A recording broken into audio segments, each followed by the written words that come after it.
Today is a significant day in the history of our country. Yes. And there's a great gentleman who integrated baseball, and he's one of your family members. Yes, he is. And you have on one of his jerseys. Tell us a little bit about the Jackie Robinson legacy, if you will. Oh, yes. Jackie was an icon. He was a pillar of strength.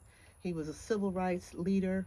He worked closely with Dr. King, but he was the first African American to break the color barrier in Major League Baseball, and he did so well in what he did.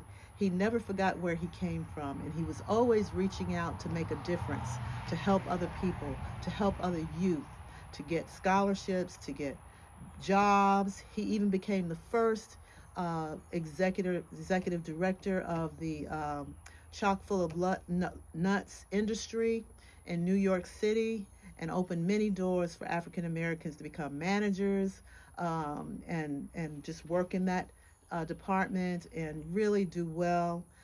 He helped establish the first Freedom Bank for African Americans where they can get loans, and was the chair.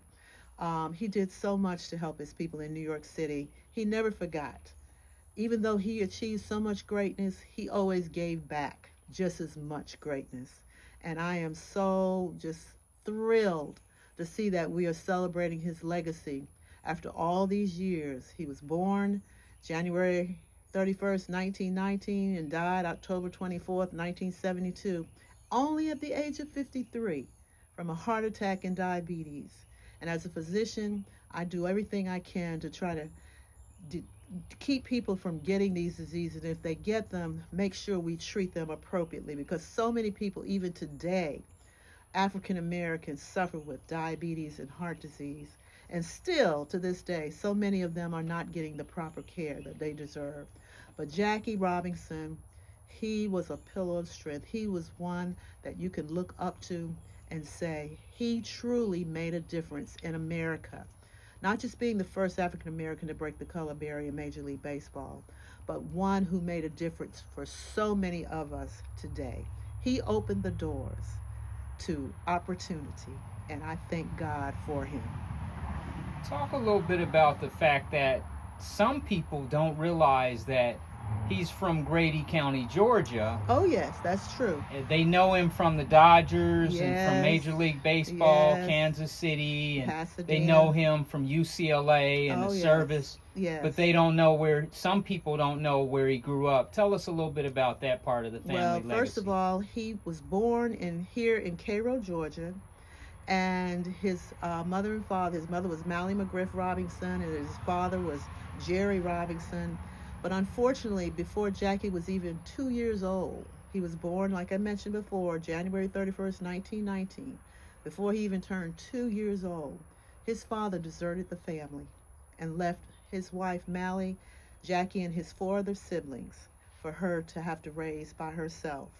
And people say, that was terrible. I said, yes, bad things can happen to good people, but understand that God has other plans. Had he not done what he did, his father, they would not have ended up in Pasadena, California.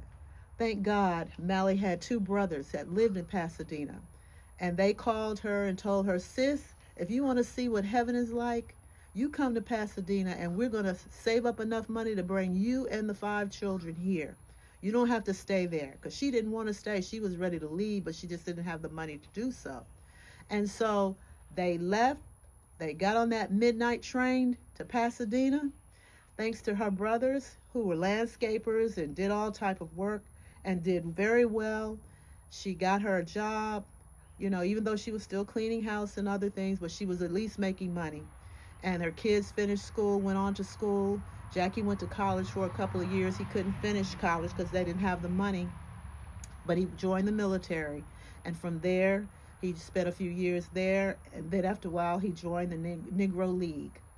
Had he not left here, this would not have happened. All these things would not have happened. He would not have been the first to break that color barrier and do all the great things that he did and accomplish in life, for not only himself, but opening doors of opportunity for other African Americans. That's why I tell people, you may think that bad things happen to good people, but understand God has other plans. There are other things he wants to see happen for you. And Jackie never gave up. He never gave in, and he never gave out.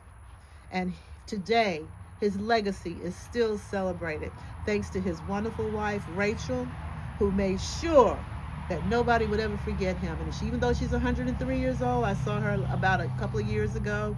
She looked wonderful. Sharon and her son, David, they're doing fairly well. And, you know, God is just awesome. And I want young people to understand, don't ever be ashamed of where you come from. People are ashamed sometimes if they come from little towns and say, oh, yeah, I was born in Albany or Atlanta when they were born in Cairo or Wiggum or some other small town. Don't be ashamed. Because, see, greatness comes out of little towns. Look at what Jackie accomplished. He came from right here and went to California. Look what he accomplished. So just like he accomplished greatness, all of us can accomplish greatness. Why? Because we were created by a great God, and there is greatness in all of us.